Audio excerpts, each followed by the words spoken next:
Welcome to this session.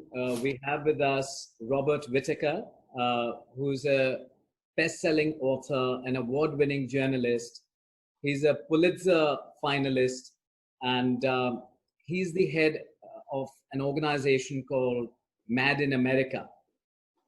Robert, welcome to this session. Thanks for having me. It's a pleasure to be here, Kumar. Robert, you've been an amazing crusader for mental health, human rights, if I can call it that, for decades now. And even your book from almost 20 years ago or 18 years ago was a Pulitzer finalist. What has been some of the key highlights in your fight against the big pharma and the malpractices of psychiatry? I think to summarize it succinctly, it's this. We in the United States, in the developed world and around the world, were basically told to organize our thinking around a certain narrative. And the narrative was that mental disorders are due to chemical imbalances in the brain, and we have drugs that fix those chemical imbalances, like insulin for diabetes. And that became the soundbite that governed thinking increasingly around the world. And here's the problem. It's not true.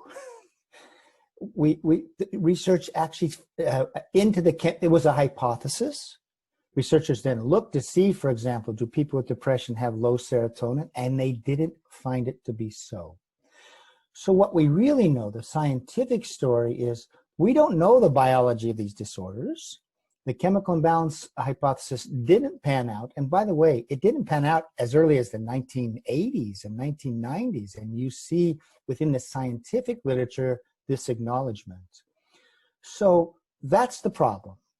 We have organized our thinking around a story that tells of great medical progress, of identifying the pathology and drugs that fix it, and it's not true.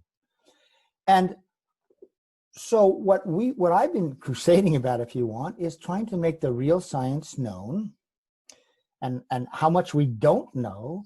And with the thought is that in order to have effective mental health care, you have to organize your thinking around something that's true. You can't organize yourself around a false narrative. So really trying to say this narrative, showing that it's not true, and it hasn't worked, by the way, either. The burden of mental illness keeps going up and up and up in societies around the world. And that means there's a challenge to all of us. Okay, how should we organize our thinking? What do we know that helps people get well? And also, what do we know about the effects of psychiatric drugs, especially over the long term? And if you look at the science, the outcomes aren't good. But that's the crusade in writ large. We've organized ourselves around a false narrative. It's out of sync with science. And so we now need to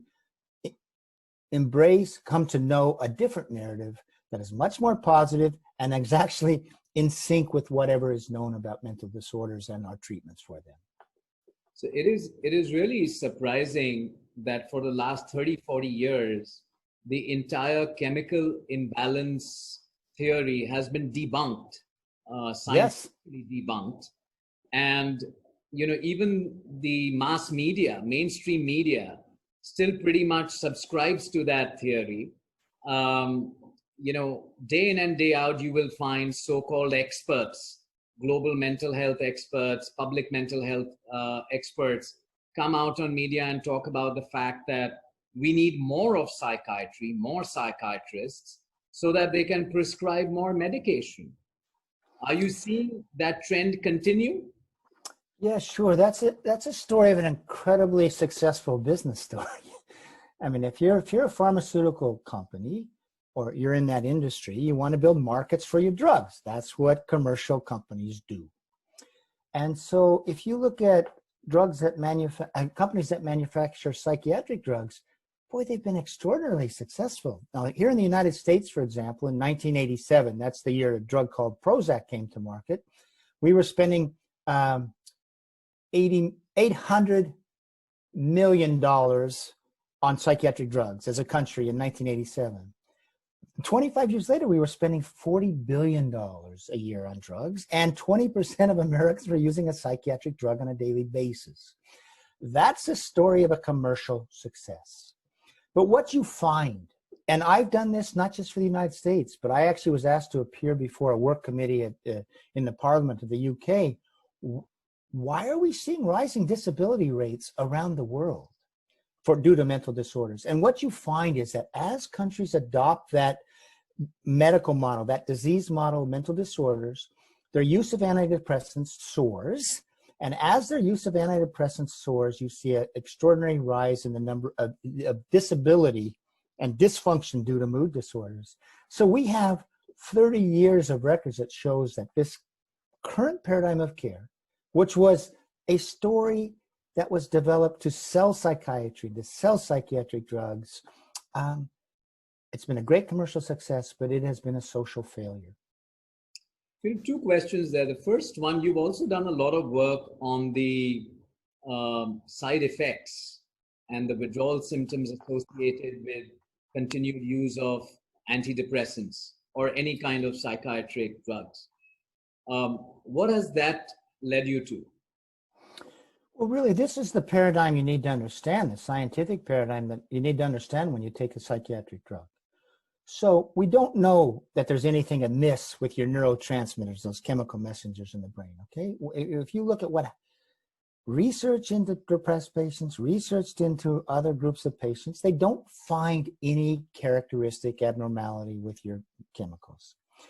But what do psychiatric drugs do? They perturb normal functioning of your chemical messenger. So for example, SSRI, selective serotonin reuptake inhibitor, what's that's doing? It's blocking the normal removal of serotonin from the gap between neurons, so serotonin stays longer. That's upping that serotonergic function.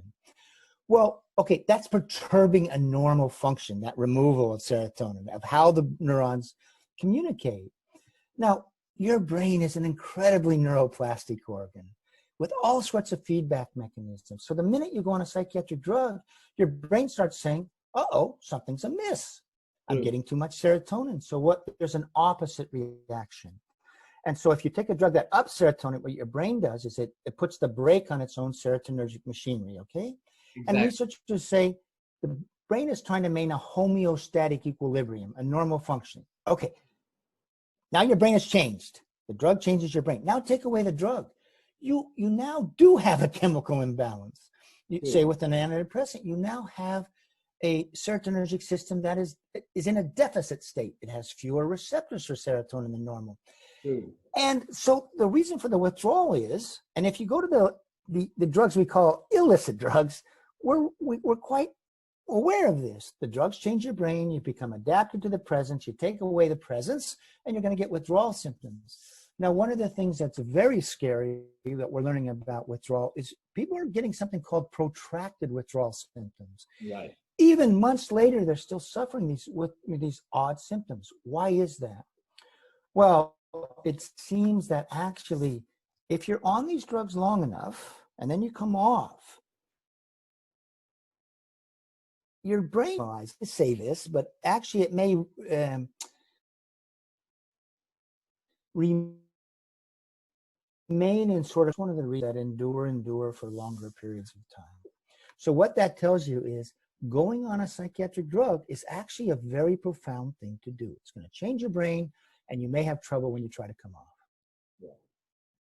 And the second question, Robert, is you've also been doing a lot of research on psychiatry itself and psychiatrists and what they do and what is the science behind that.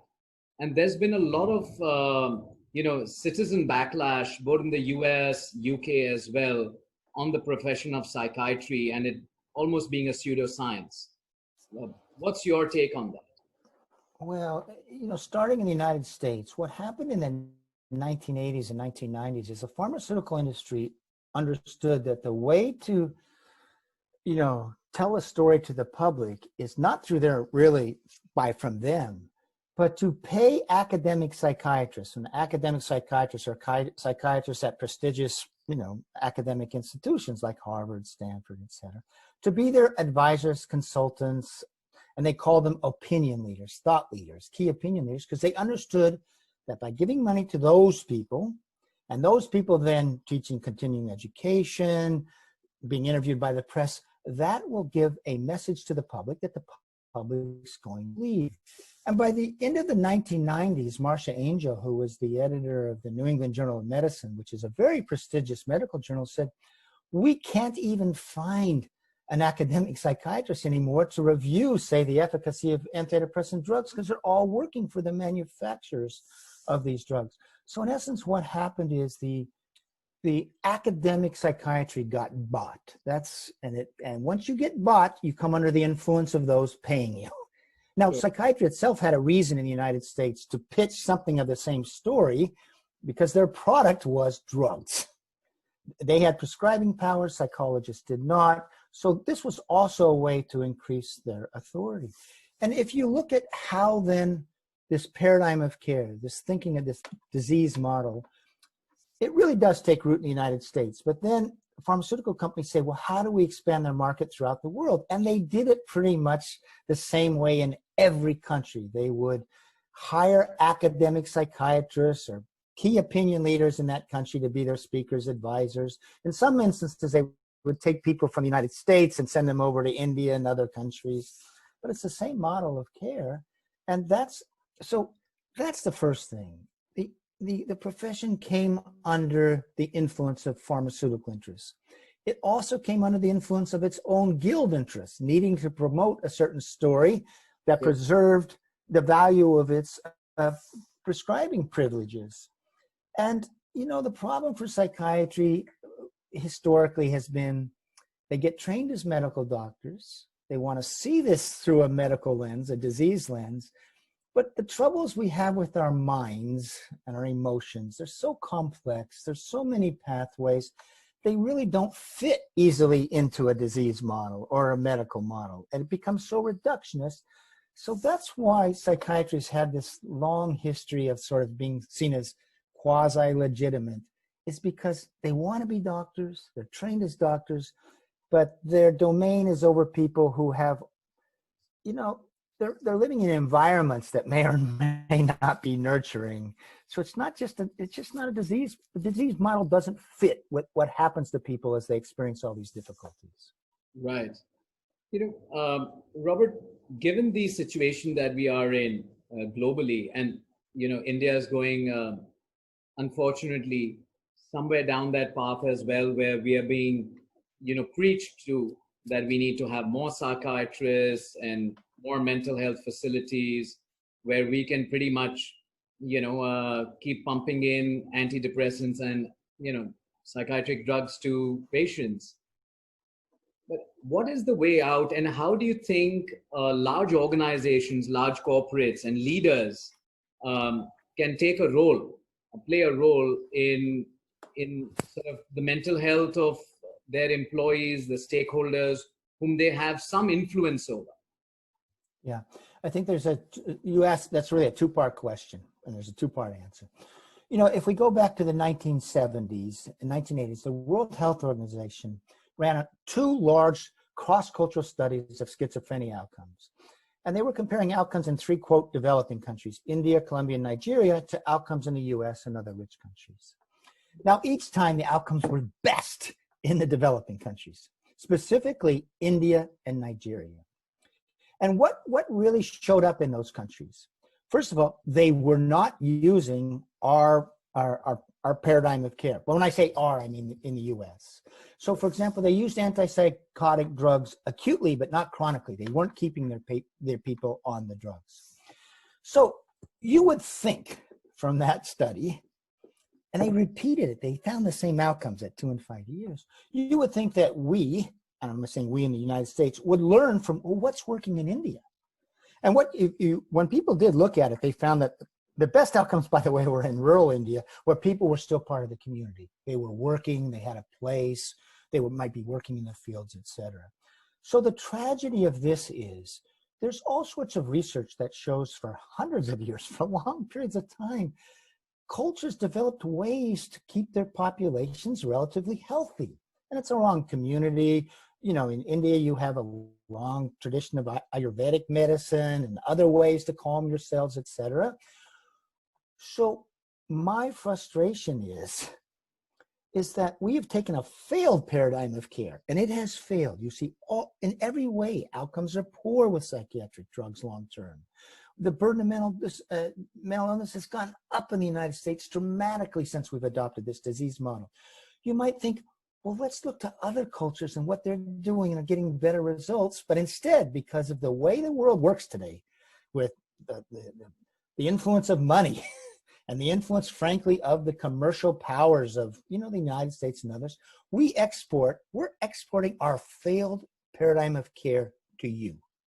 So what I would say, that's the first thing. And then the second thing I'd say to your leaders is, don't do it.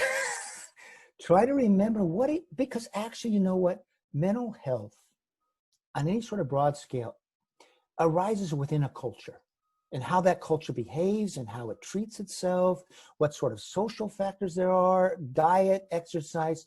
So I would say to your corporate leaders, what do you know from your own history, your own culture, how we stay well as a people? And think about, whether it be exercise, whether it be diet, whether it be breathing, whether it be yoga, whether it be herbal medicine. What have you used to keep your people well for so many years? And try to take those wellness factors and incorporate them into your corporate environment. But the warning is this: do not think that adopting the Western model of psychiatric care is going to be a solution, because there's all sorts of research on this. As we export this, suicide rates go up, the burden of depression goes up. So as we in the West export our disease model of care, you see that in countries around the world, and you do educational programs, their mental health goes down.